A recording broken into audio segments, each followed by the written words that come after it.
Wichunchare Shakoi. 7th gen is a prophecy that there would be a period of decline for 6 generations, followed by a 7th generation that would be stronger and more prosperous and more enlightened than all previous generations.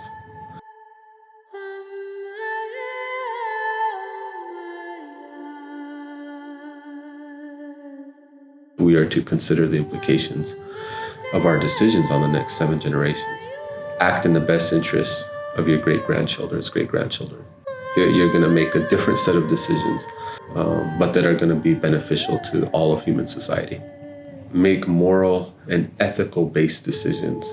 Embrace and utilize complex systems thinking.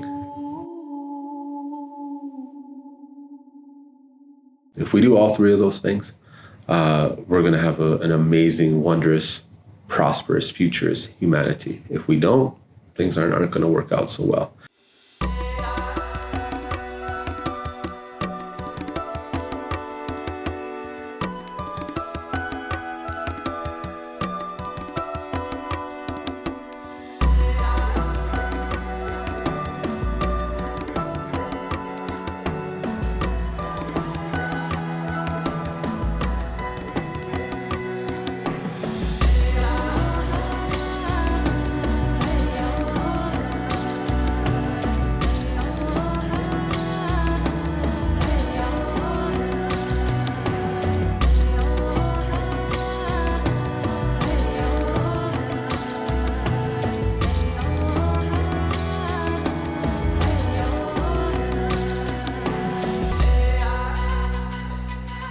Buffalo are central to who we are and to our identity as Lakota people.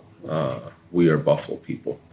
In order for us to be our full authentic selves as Lakota, and then I think for the Buffalo to be their fullest selves as Buffalo, as Tatanka as we call them, we have to have a relationship with them.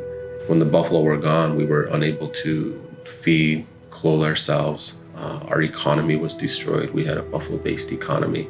Our spirituality and our cultural traditions are based on buffalo and having access to buffalo.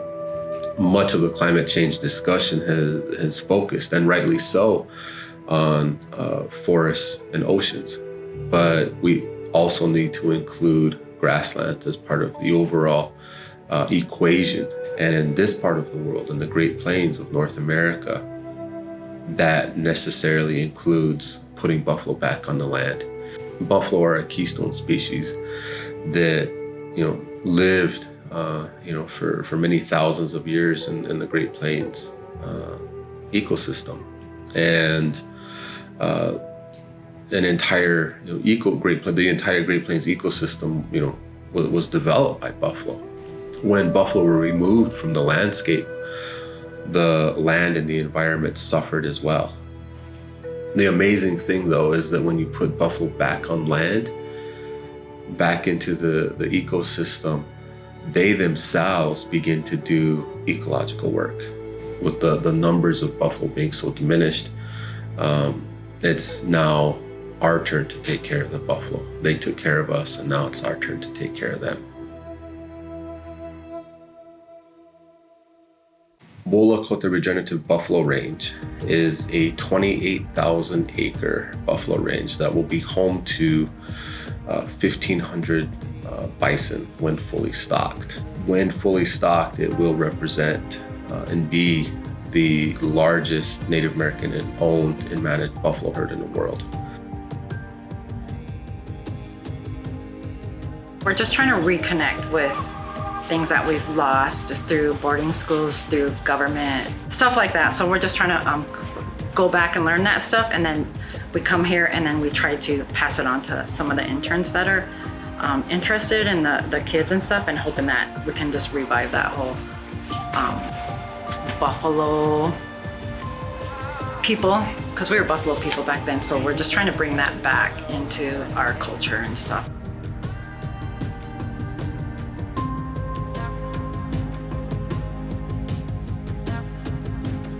Food sovereignty for us is really about self-sufficiency and being able to feed ourselves, to grow, produce, and harvest our own food, to be able to have agency over our own bodies. It also is about abundance and this idea that, in taking care of ourselves, we can also take care of others. You can see the uptick in interest from our community. There's a lot more people getting involved with their own home gardens, and that's what we like to see. We want people to start their own gardens, that really is like exciting to me, just to see people being self-sustainable.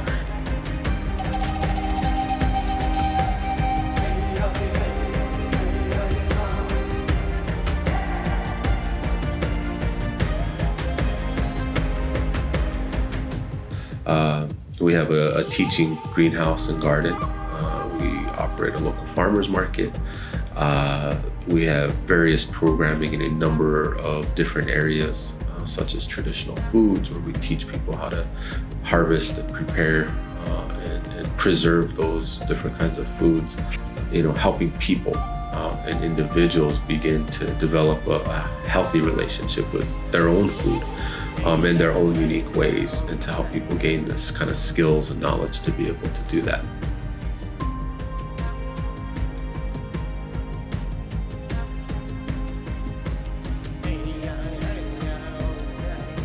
With the community, we'll do a seed saving project, we'll do a canning project, and we'll invite the community, and they'll just help us can them, and then we'll share them with everybody, and then we'll stock our pantry. It's really like a educational thing for me, as well as trying to feed my family good, nutritious, local food. That is free, really, basically free food, so that's a big thing for me too. So.